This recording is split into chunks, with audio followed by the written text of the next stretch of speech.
Hi, everybody. My name's Kofi Kankam.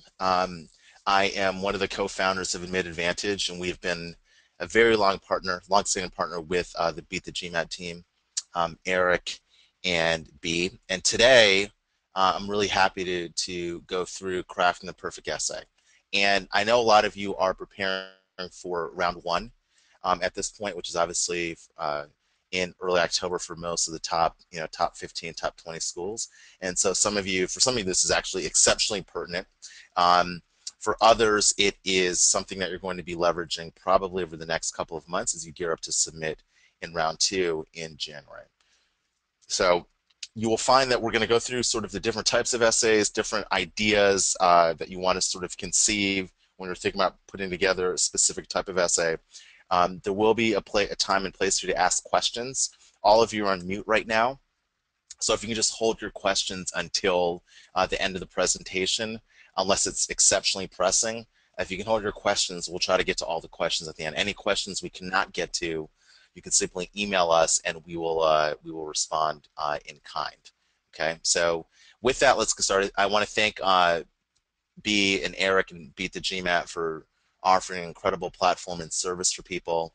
And thank you again for inviting us to participate. And obviously, those of you who know me know that I'm a Cleveland sports team fan, big time, and the Browns just won a game yesterday, so I'm in a really good mood because our record now is 1-2, and we're off into the races. I'm going to speak a little bit about the company first, not a huge amount.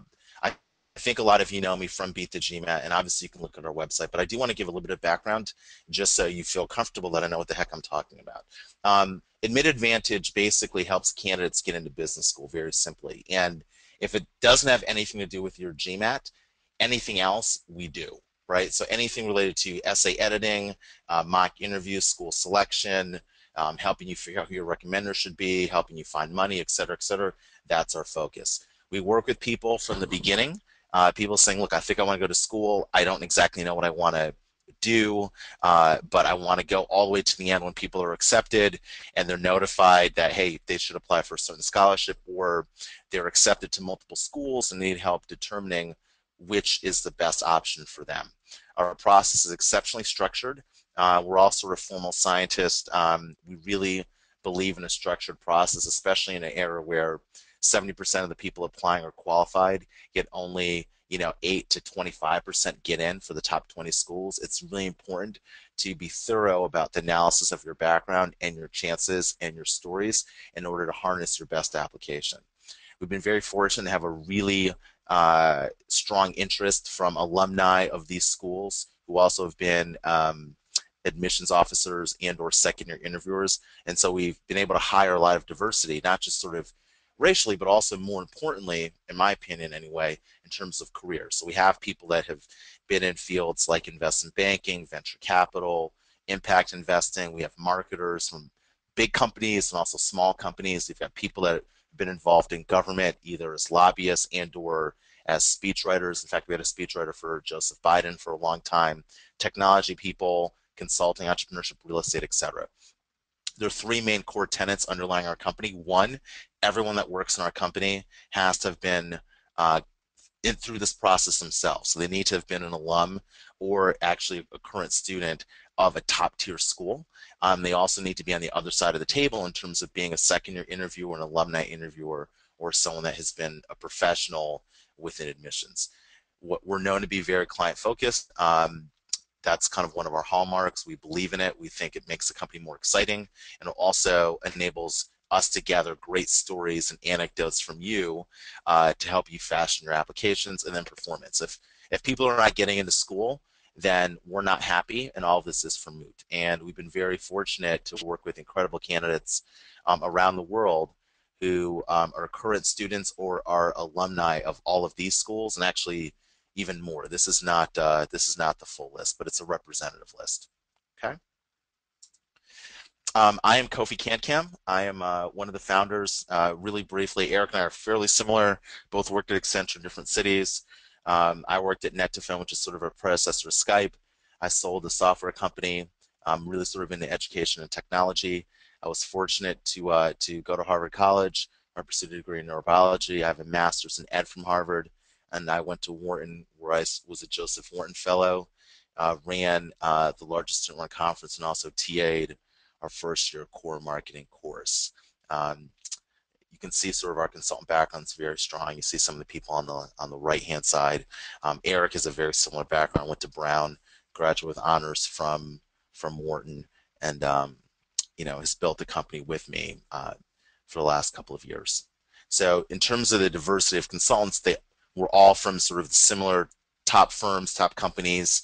We have about 30 plus people that work with us. You can see a lot of their profiles on our site.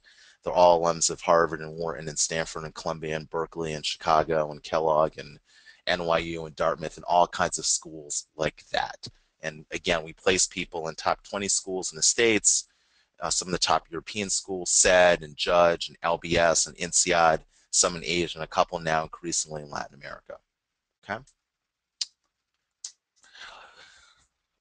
In terms of essay strategies, the one thing I want you to understand, and it's really critical, is that you need to have a plan before you start writing.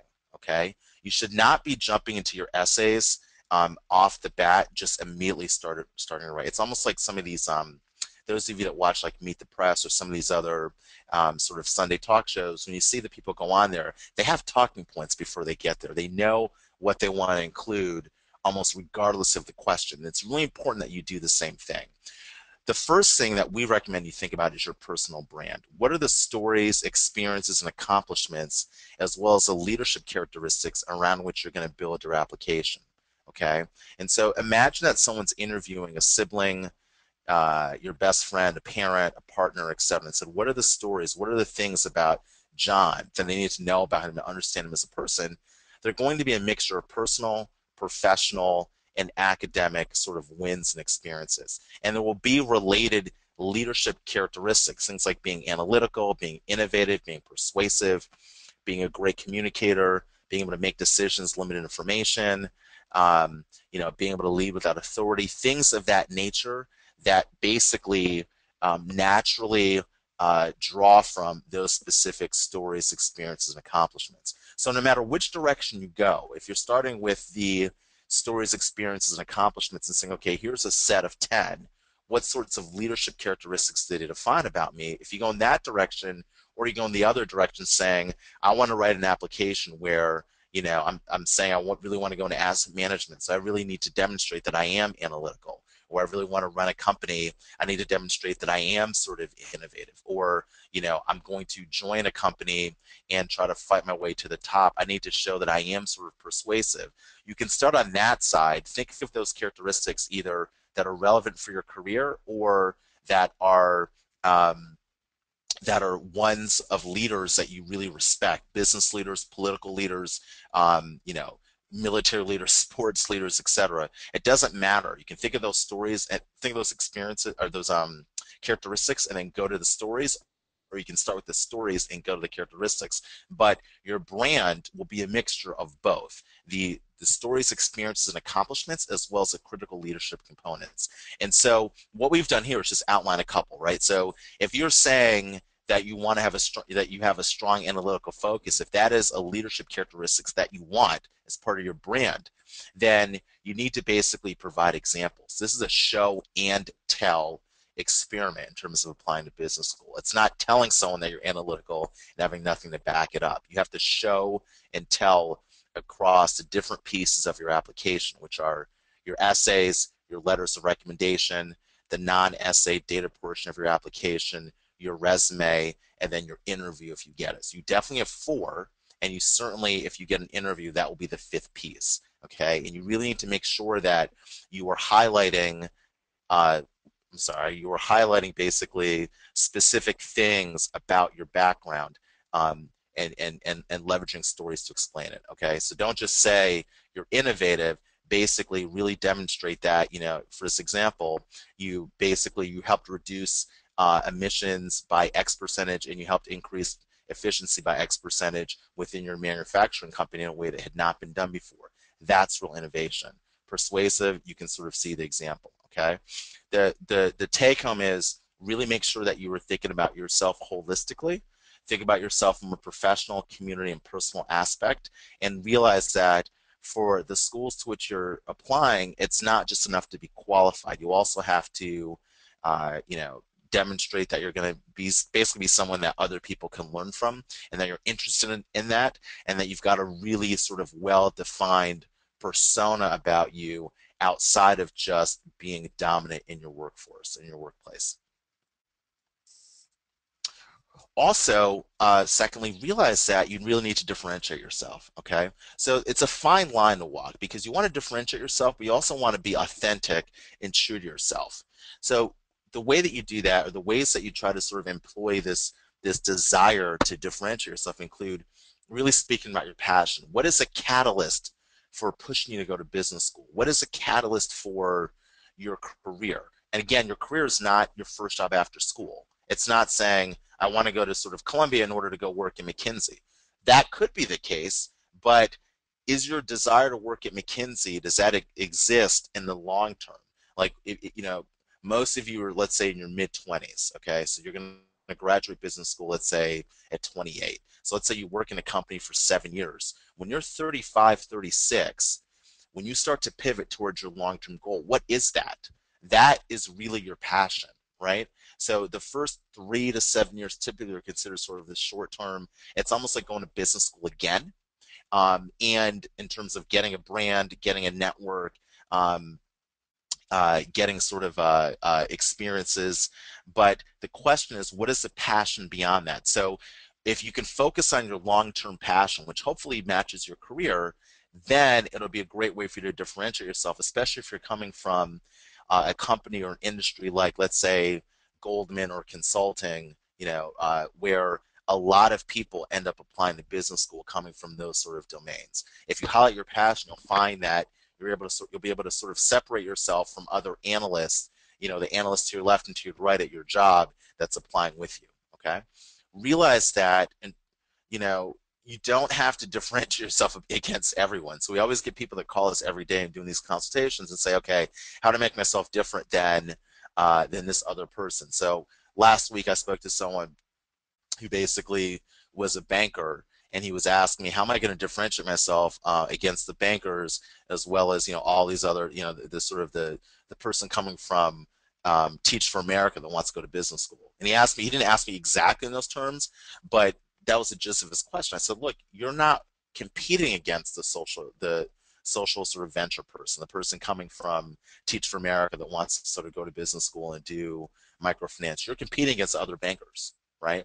And so realize that you don't have to sort of differentiate yourself so much that you don't recognize who you are. You want to sort of stay in your silo and realize that every year these schools are going to accept a certain percentage, a certain number of X type of candidates, and you want to sort of be amongst the best. And also realize that many of you will be competing in different buckets, right? So you're not a monolith. You're not just in one bucket. So for me, when I applied, for example, I was competing against other entrepreneurs, other black guys, and other sort of Harvard Ivy League graduates, right? And so those were kind of the general buckets I was competing against. I was trying to be sort of a leader or dominant in each of those three. And so really think about that a little bit in terms of how you differentiate yourself. Realize that, again, when you apply to these schools, everybody's good. Literally everyone is good at the top 20 schools. 70% of the people who apply are admissible, but only, you know, only sort of 10 to 25% get in. So brass tacks numbers, if you have 20 applicants applying, 6 of them will be garbage. Bad GMAT, bad GPA, poor work experience. That leaves 14 that are very qualified. If I took those 14 and I showed them to a professor on campus and I said, these are the people that are going to be, you know, in your class, you know, those professors would have no problem with that. Of those qualified 14, 2 to 5 are getting in, right? Which is 10 to 25%. So realize that, you know, there are two sides to that. The first is that grades are sort of not good enough. Everybody's got that. And the second side is that means that you need to basically really be developing the other pieces of your application, okay? The other sides of your story and your narrative. Also realize you need to tie the relevance to specific. So when you were thinking about going to schools, we talk to a lot of people every day, and to be honest with you, all of you kind of want to go to the same schools. the same five to 10 schools. Um, but I can always tell when someone is really passionate about a school based on their articulation of why. And that's something that you want to do also, because admissions officers think about that. It's not enough to say, I want to go to Harvard because, I think it's the most important school in the world, or my sibling went there, or I read about Meg Whitman going to Harvard Business School. No, you need to be a little bit clearer and say, it's because it's going to help me with the cases, or here are specific courses and professors I want to study under. Here are specific clubs and organizations that are relevant to my career, either previous or in the future, that I want to be a part of and lead. And here's how it fits in my short and long-term goal. Every school wants to hear this. It would be a great opportunity for you to showcase your knowledge of a school, which, to be honest with you, a lot of people don't do.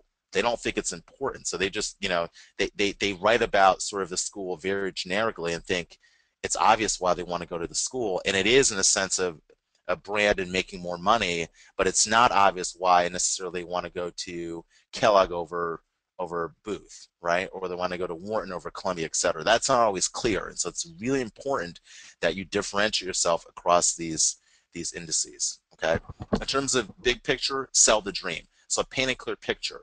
Let them know how, them being the admissions community, let them know, how you're different, how it's relevant to your peers and advantageous to your peers, and how business school is going to help you achieve your long-term goal. Do not just focus on the first step after business school, the first job or the first placement. This is about your career, okay? Make sure you're painting a viable bridge to the future. I think those of you who've been on other webinars I've done have heard me talk about guy we had that wanted to start a hedge fund in Hong Kong immediately when he graduated. Okay, he he didn't speak. He wasn't Asian. He didn't speak an Asian languages. Majored in English. Didn't work in an investment bank or finance. He basically was a social venture guy. He was like sort of a nonprofit guy, and I think he sort of got tired of being not having a lot of money, and it sounded sexy. He said, I'm going to start this company immediately when I graduate. That's not realistic, right? That's not a realistic bridge. If he said, look, I'm going to join a McKinsey working in financial services, I'm then going to sort of try to get into a financial services company. By the way, while I'm in school, I'm going to learn Mandarin, etc., and I'm going to sort of work in McKinsey, try to transition to an office in, in mainland China, and then basically try to transition, try to link up with other people, learn the ropes, learn the industry, and then launch my own hedge fund, 7 to 10 years after I graduate. That's a realistic path. So make sure you've got a realistic path. Dream big, but make sure the path is real, okay? Also, I will tell you, this may sound obvious, but there's so many people that come to us and they've already started writing. They say, I want you to review our application. I say, well, send me your outline. And they, say, I don't have an outline. And, we didn't have this in the slide before. And I thought, God, I can't believe how many people are writing applications without outlines, right? You have to have an outline. It's really important, at least for your first school. You want to make sure that you are tying in your characteristics, the character traits, as well as the stories, experiences, and accomplishments across the 4 to 5 platforms I mentioned, right? Again, your letters of recommendation, sort of the non-essay data portion of your application, your resume, your essays, and your interviews. If you are not pulling all that together, if you are not making sure the pieces are integrated and complementary, you are not going to have a balanced application, and you also not have an effective application. All right.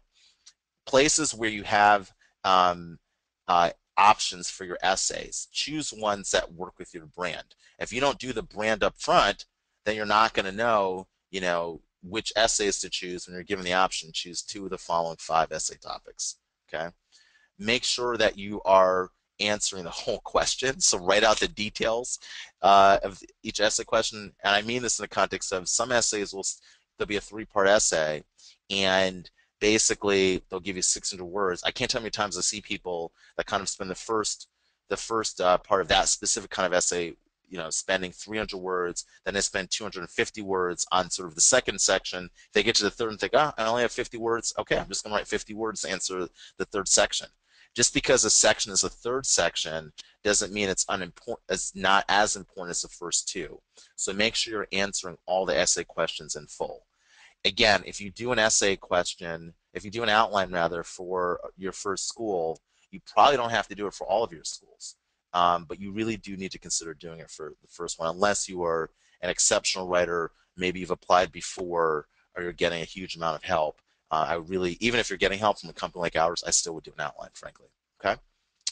It's also really important for you to leverage your research. Okay, do the research. So I know I sound like sort of a parent. Actually, I'm a new parent, but I sound like a parent saying, uh, there's so much information online. In my day, didn't have. It's true. Like I'm Wharton '04, there wasn't as much information online back in the fall of '01 when I was looking at applying. Now there's so much information where people get placed, the breakdown of the class coming in, average GMAT scores, GPAs, etc. You need to know that stuff. All right. So it's all on the website. You can sort of visit the school. Very easy to do, especially in the fall. Provided you can get there, right? Those of you that are, I just spoke to someone 2 days ago, and they said, literally 2 days ago, they're in New York City, and the person said, I have not visited, it's going to be a problem if I don't visit the schools I'm applying to. And her schools were Columbia, NYU, Yale, Wharton, Harvard, and Tuck. Okay, the first three, Columbia, NYU, the first two, Columbia and NYU, are in New York City. Yale is 90 minutes north. Wharton is basically about 100, 105 minutes south. And she's not applying to round two. So naturally, you can imagine my response was get on a train, subway, or Amtrak and visit these schools. If you're in close proximity, there's really no excuse not to visit. It'll highlight your passion. It's something you can mention in your application. And some schools will ask you directly, have you been to our school? Okay, so visit the school. If you're not in those areas, most schools travel at this level around the world. Go to a local session. You'll also meet alumni in your area. You'll meet people that potentially can help you and advocate for you. If you get waitlisted, it's really important to do. Speak to alumni. All of you, for the most part, probably went to college, okay, university. You all have alumni that have been to these schools. I would encourage you to go to your alumni association if you're undergraduate university and say, I want to talk to 5 to 10 people that have gone to NYU or Wharton or Harvard. And they probably will help you do that, okay? And have those discussions. It's really important to do to sort of give you a non-glossy sort of brochure vision of your school and understanding of your school. And that maturity, that mature perspective will carry through within your application itself. And really be able to speak to why each school is a good fit, okay? Because some schools are not good fits. So if you're basically saying you're not really, you really want to do analytics, you're really analytical, and you're really sort of number driven, Kellogg may not be the place for you, right? I mean, Booth may be, right? So just be clear about why it's a good fit. If you're saying, really want to do energy, I love energy, I want to get into oil and gas, and you're looking at going to, just not to pick on them, but let's say you're looking to go to Dartmouth, that may not be a good fit, all right? It may be better for you to sort of go to a school that's quote unquote not considered as good, right? But that's there, like UT Austin, which is an amazing school. That may be a better fit for you based on the fact that you want to do oil, right? It being in Texas. So just keep that in mind. Be able to articulate that both to yourself and to the admissions committee members. Okay, let's talk now a little bit about the essay types. So you have the story essay, okay? So this is a common essay. This used to be sort of more popular. You see it in different formats, but why do you want to go to our school? Why do you want to get an MBA? Why do you want to get it now, right? Tell us about your short and long-term goals. How is your background relevant to pursuing an MBA? There are lots of variations, but they're kind of all the same sort of craft a narrative about yourself, right? Tell us about yourself. Tell us how business school fits in your goals. Very common. Now, business schools have sort of evolved and they've gotten a little bit less direct in terms of the asking this kind of question, but these kinds of themes come up pretty much in every single essay, every single application for business school, okay? So what you want to do, our tips are obviously answer the questions, right? Answer the question asked. If the school asks for a short and long-term goal, goals rather, answer that question first. If you have space left over, then, talk about sort of why you want to go to that school. But don't write about why you want to go to that school and not answer your long-term goals, the portion, the thing that was really asked for. Okay. This is also a good place for you to provide context, right? What was the catalyst for you going to business school? What was the catalyst for you pursuing a certain kind of field? Now, you obviously are going to have to be judicious in your word allocation because you're not going to have a lot of real estate to write, but I can't tell you how often a really finely crafted sentence, let's call it 17 to 25 words, that provides some context for a goal can like totally frame the essay and make an essay that was pretty good magical. So make sure you're doing that if you have capacity to do so, right? Do not cut and paste, right? So I answered a couple questions today on Beat the GMAT, where somebody asked about sort of doing Booth's sort of PowerPoint essay, and they wanted to sort of make this MIT optional.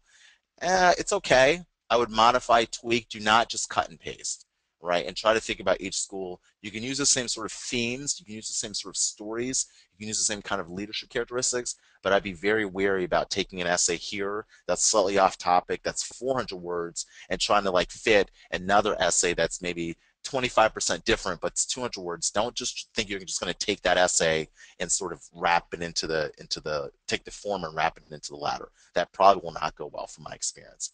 And again, be specific about the school when possible. Every school these schools are very proud.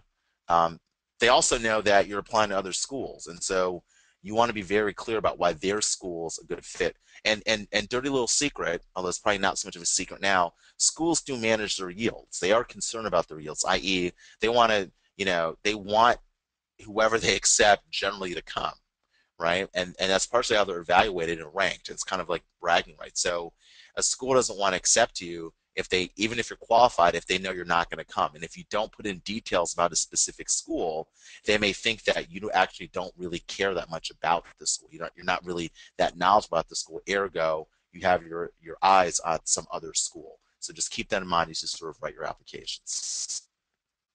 Another essay type is describe yourself, right? So how would a classmate describe you? Pretend you're running for a club and you've got to give your speech as to why you should be the leader of the club. What club would it be and what would your speech say? If I visited you 2 years after you graduated and interviewed a good friend on campus, how would they say that you made an impact there? All kind of the same thematic stuff, right? This is a classic differentiation question. They're not going to say, how are you a different candidate than someone else? This is how they do it. All right. This is not a take me through your resume type of question. A lot of candidates write this and describe yourself, and they literally look at the resume. They put up Microsoft Word, split their screen, look at the resume, and sort of take everything in the resume, from sort of the furthest in the past to the present, and just write that. Don't do that, right? You have to make some choices about what's most relevant. All right, you've got to think about, in terms of your admitted advantages, think about your brand and make sure you're highlighting the leadership characteristics that you'd already decided as part of your base, your platform, right? Think about highlighting certain key roles. A lot of you have 5 to 8 bullet points for each job you've had. You may have had 3 jobs, right? You can't highlight everything, so take maybe 2 of those jobs, or if you do all 3, take the things that you've done that really encapsulate your total experience in that job. And it's usually going to be something like a key role or a key sort of impact or legacy you've left. All right. If you are somebody that, is kind of reticent, shy, you have to get out of that. You've got to break out of that. You have to sort of beat your chest. You have to basically promote yourself. If you don't do that, nobody will do that. Okay. The squeaky wheel does get the oil in a lot of cases. If you're someone that is loquacious and does more talking than listening, if you're wondering who the loudmouth, arrogant jerk is in the room and you can't figure it out, it could be you, right? If you are that person, I'm sort of saying that tongue-in-cheek, don't be so arrogant, right? So dial it back a little bit, be a little bit subtle. You don't have to, hit someone over the head if you basically did a deal that garnered, $30 million for your company. You don't have to write about that for, 200 words. You can sort of subtly state that, or directly state it, for that matter, very short, succinctly, and 50 to 75 words, and keep it moving. And that's kind of what you want. You want to sort of have an idea of kind of what you look like and sort of your overall personality to determine, sort of which can't be fallen. Okay? There are also behavioral questions, right? This is very typical too. This often happens in interviews, but you do see them in essay types as well. So tell me about a time when, right? Tell me about a time when you failed. Tell me about a time when you had to overcome opposition to an idea. Tell me about a time when you basically had to manage, you had to manage peers that had, higher titles or more position, more seniority in your company. It used to be more common, but these questions are still out there, right? There are many different kinds of iterations and types, but I think you get a general feel. This is typically the part where you're given an option. Uh, Choose two or one of the next three essay questions. This is typically behavioral because sometimes you don't have, if they just gave you one type, you may not have an experience like that. So often they give you a couple different types. So, something in your background will click with one of the essay questions, right? This is kind of like your case interviews. Those of you that have worked at consulting companies where as much as they're interested in the answer, they're interested sort of in the thought process and sort of the overall experience. So, and how you reacted and responded to a particular situation. Our tips are don't be afraid to give real examples. This is also sort of related to when people say, what's my biggest weakness? My biggest weakness is I'm too ambitious, right? That's not a big, real weakness, right? So make sure you're authentic, you're real. It's okay to have a flaw. It's okay to have a failure as long as sort of there are lessons that have been learned. And ideally, if a similar situation has arisen later in the future or, after that incident, that failure, and you're able to sort of apply the lessons from that failure to that incident, that's even better, right? So give real lessons, real examples. Think about lessons learned. Be very clear about how this has impacted your life. This is sort of passing, I hate to say it's the Cleveland airport test, right? This is your moment to sort of show that you are an interesting, dynamic person. You're thoughtful and reflective. And you're not just sort of Joe capitalist who's looking to go to business school to make a lot of money and drive a Bentley. Nothing wrong with that at all, right? But business schools are looking for, at this point in time, they position themselves to be looking for people who are also leaders, who are community participators, who are people that are making an impact with different groups. And this is a chance for you to sort of to seem a little bit more reflective, okay? Um, this is really important. It's really necessary for you to choose your essays wisely. And just because there's echoing chambers on Beat the GMAT and Business Week, whatever, these different places where you see an essay question, you think everyone's answering these two essays, I have to answer them. You don't. They're not, and you don't. Okay? So make sure you're really authentic and it ties in with your brand, your narrative that you're trying to advance within your application. And again, this gets down to what's your story and also to a certain extent who you're competing against.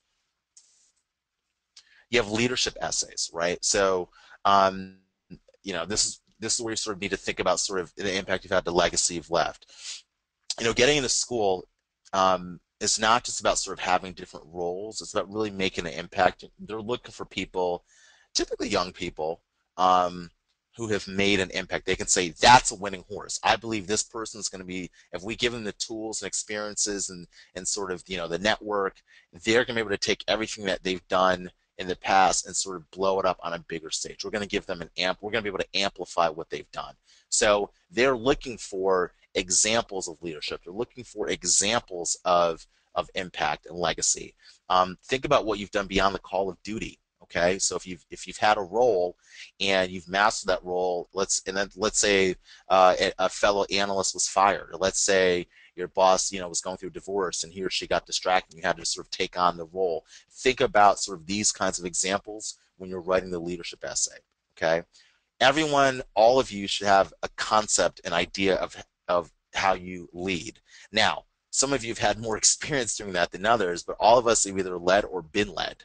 And those of us who've worked for tough bosses know there are oftentimes we think, I could have done that so differently, or I would have done that differently, I could have done it better. Well, now's your chance. So you should have a conception of how you lead, either based on real experience, leading, or having been led, right?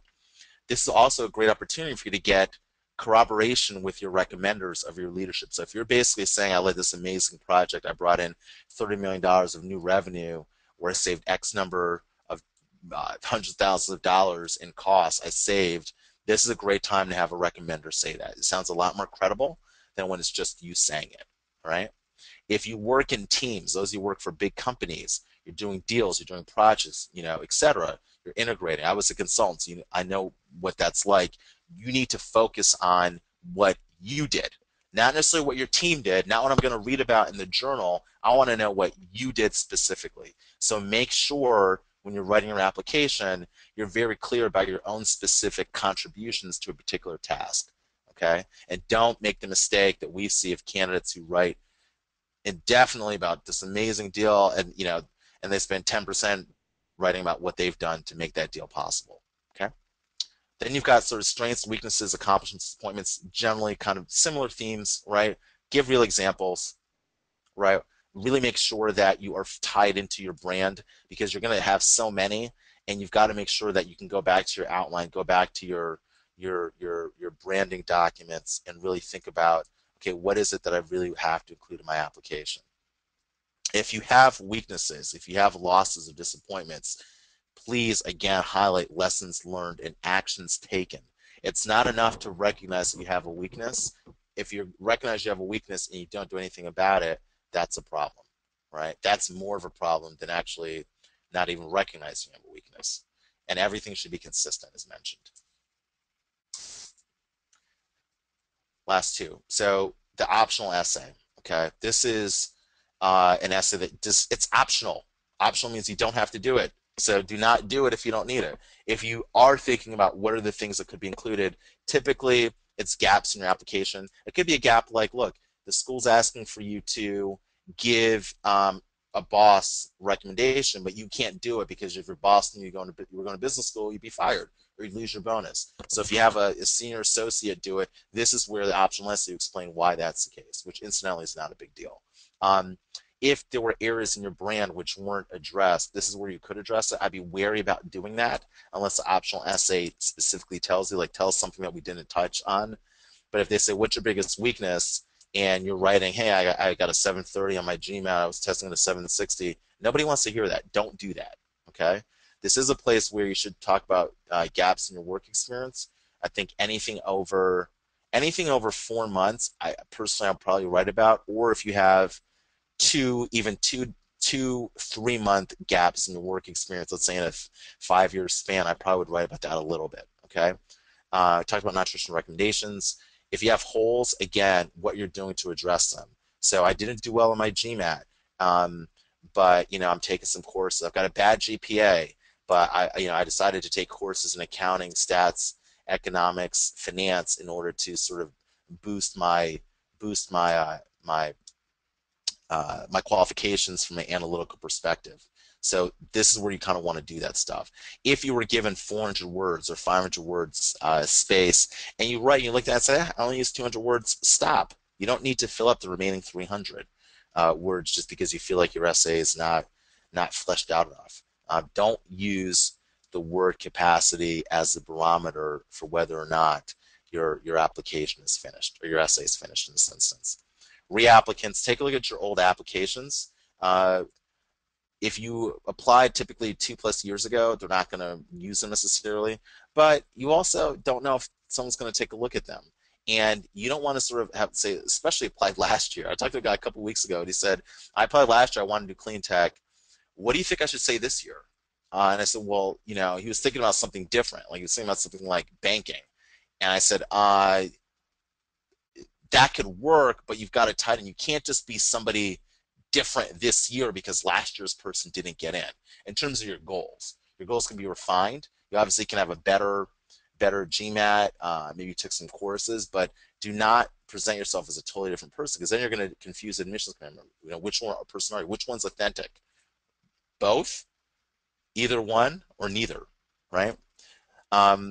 Highlight differences from previous applications. So if you got feedback or you kind of felt like, hey, my leadership was not strong in my last application, or my commitment to sort of work in the community or contributing was not strong, highlight that. It's really important to do so. But I'd say ultimately, if you're looking at this year's application, you applied last year, even the year before, and you're realizing you don't have a lot new to say, then you probably should think about whether or not it makes sense to apply now. Maybe you should apply next year. I know it's a hard thing to think about, but it's true. Okay, so we're gonna get to questions in a minute. My Eric will punch me in the face if I don't say some of these things. We have a bunch of obviously packages. I think those who've been on our website have seen. We've also added new things, new streamlined packages. So we've been listening to our audience. You said you wanted sort of more light touch stuff. So we have more light touch stuff. Streamlined is just essays, just sort of 3 rounds of essay editing, keeping it moving. We have a final review package at $1,000, which is no phone support. And we've got targeted services. If you want client branding, if you want outline, if you want any of that kind of stuff, you can get it. So basically on our website now with our company, if you have 250 plus bucks to spend, which I think, even if it's not our company, I think you should have that. You should be willing to sort of spend that kind of money if you're applying to a top tier school. It's an investment in yourself. And again, even if it's not with us, we've got stuff on our site though that will hopefully appeal to you. Okay.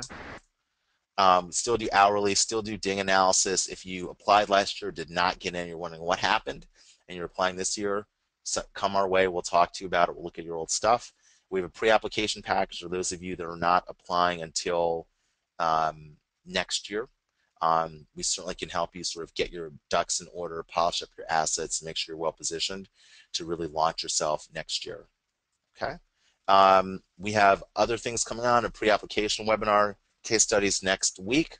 We're doing our infamous candidate success stories, probably with a couple new candidates. Follow us on Facebook, Twitter, and our blog. We don't do nearly enough on that because we're way too busy, but we're going to try to get better. And we work with Princeton Review. Those of you not taking a GMAT and you want to take your GMAT and you're looking for help, we like Princeton Review. There are other companies out there. If you do work with Princeton Review through us, you'll get a 15% discount. And lastly, if you've not had a free consultation and you want one, and that doesn't mean we only get one per company. So if you've talked to Eric, unfortunately, I will not do another consultation with you. But if you'd like a consultation and you've not talked to either of us, go to sketch.me and sign up, sketch.me/admitadvantage, or go to the contact us portion of our website. And you can shoot me personally an email at kkankam@admitadvantage.com. And as mentioned, we do a 10% discount for our Beat the GMAT people. You guys are our people. And you can just type in 1908 at checkout, and you'll get a 10% discount on everything we offer. Okay, with that, let's open up for questions.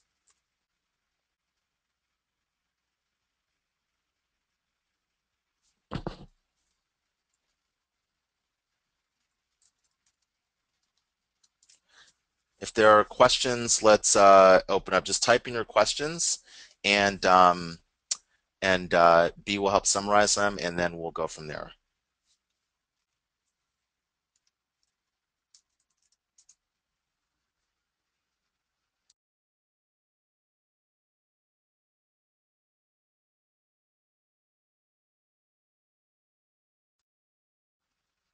Okay, so we have a question from Ned.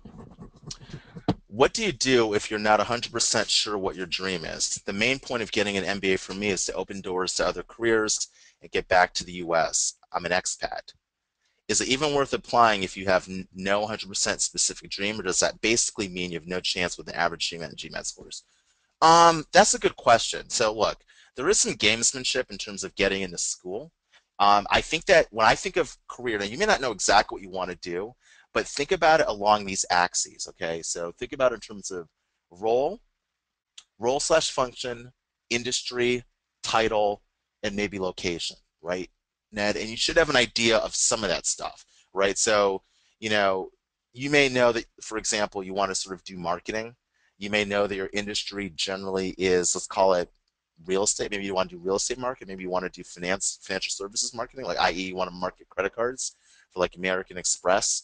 Maybe you want to do that in the States, or maybe you want to do it in Singapore. You want to do that in the UK. Like, you should have some general feeling for what you want to do, right? And it sounds like you do, but opening career doors is not specific enough. And one of the reasons it's not specific enough is because companies are on campus as soon as you get there. Literally, they're on campus sometimes within a couple of weeks, 2 to 3 weeks.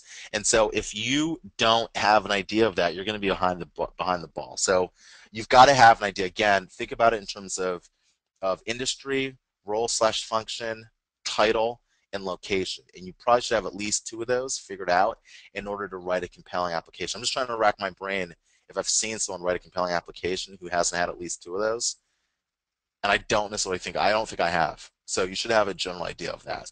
And if you don't have an idea, start talking to people. And again, this is for the purposes of applying it to business school. You obviously, if you get in, you'll have some time before you matriculate to really flesh it out. You can change your mind, but you have to have a specific direction heading in, especially as you get older. Okay, question from Anukrati. Does your advice also apply to reapplicant essays, or do you have any specific advice for reapplicants?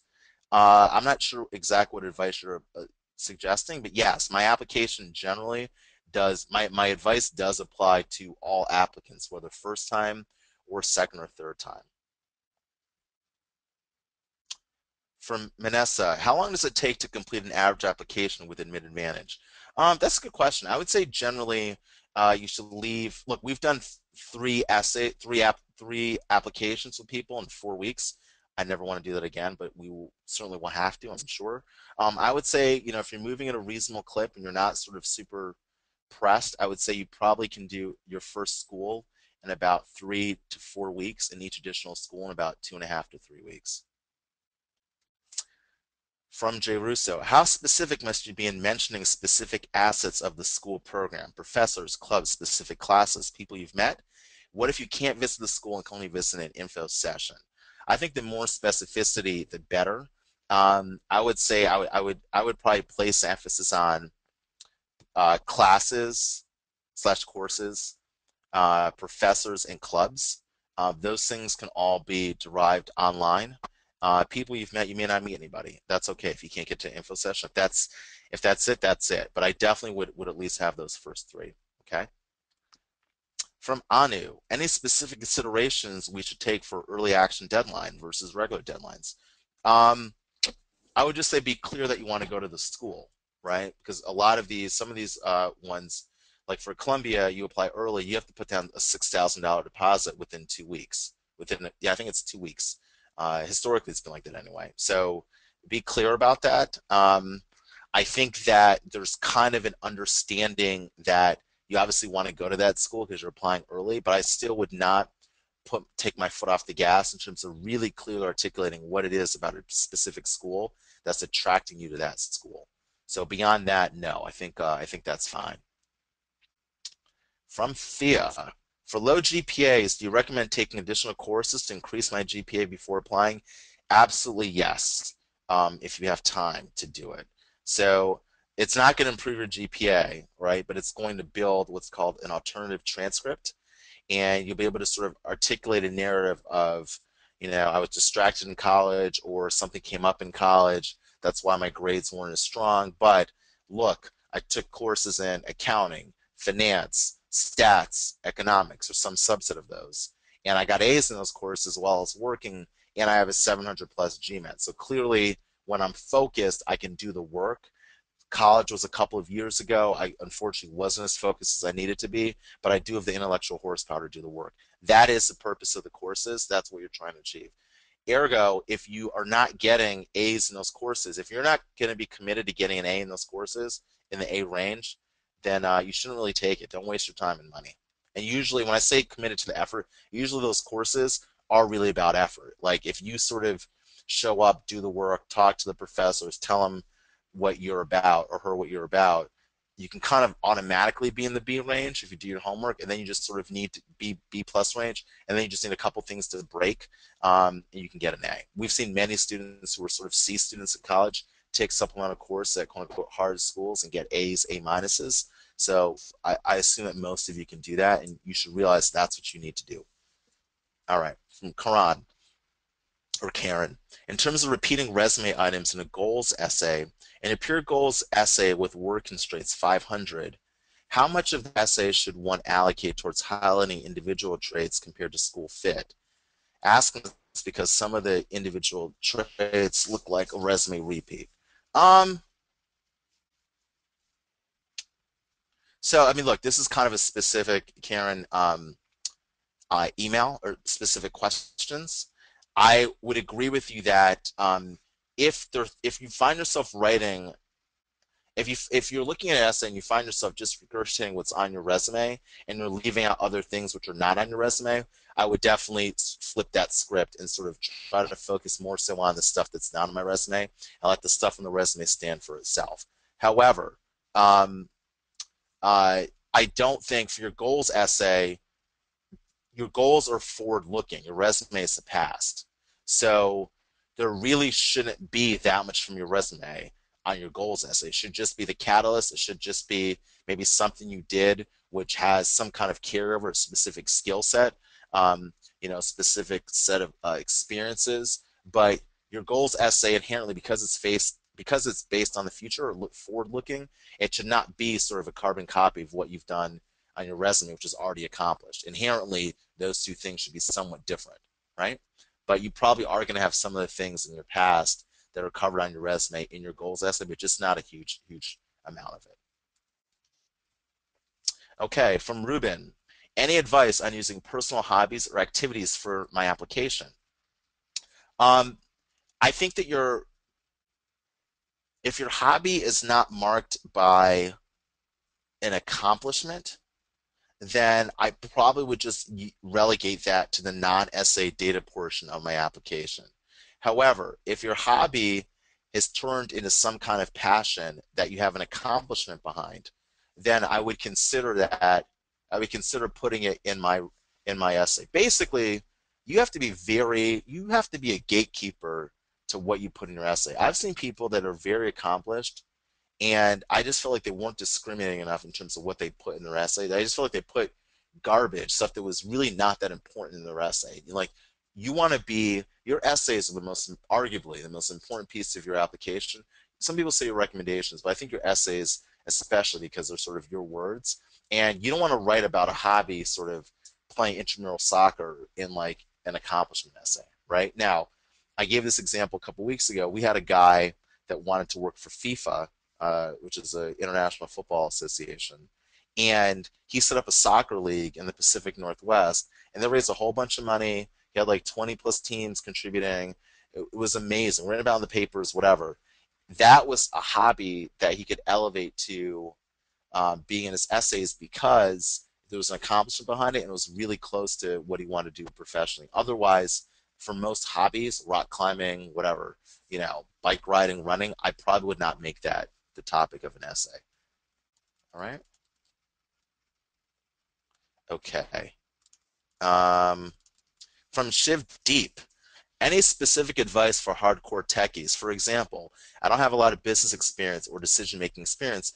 That's what I'm looking to go to business school for. That's great because that's what business school is looking for also, right? So again, Shiv Deep, this is kind of what I'm saying in the context of you're not competing against someone that works in business. You're competing against other tech people. What I would say is that you want to have a clear idea as to why you want to go to business school from the perspective of what you want to do, and also the perspective of, uh, of what the reason is for going. And so we see a lot of tech people that say, look, about this technical skills, I understand technology.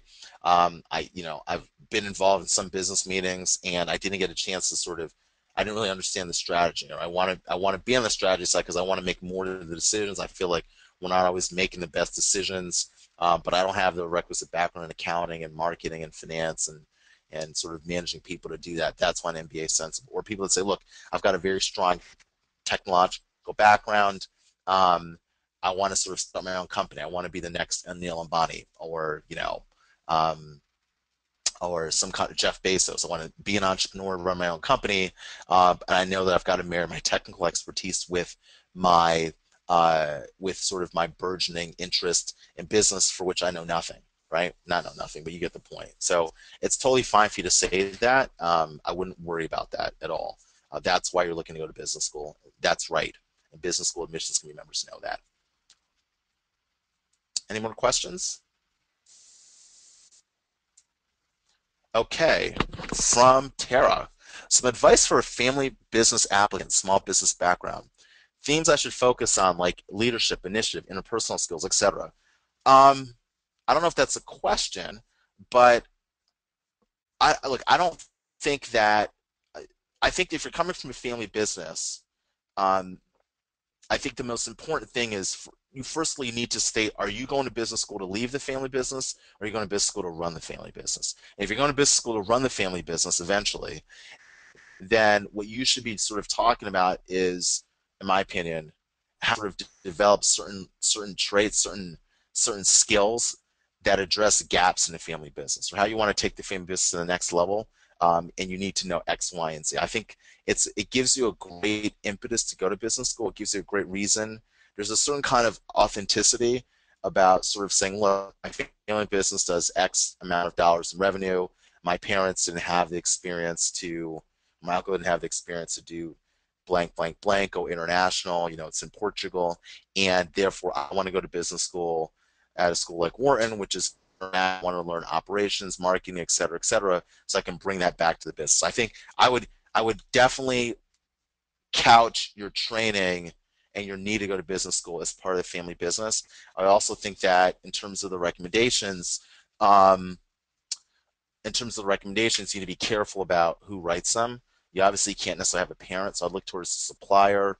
I look towards maybe like an accountant, someone that works with your business, who isn't necessarily in your business, who has theoretically a little less concern about sort of being fired or being reprimanded for saying the wrong thing in your recommendations. So that's something you definitely need to think about.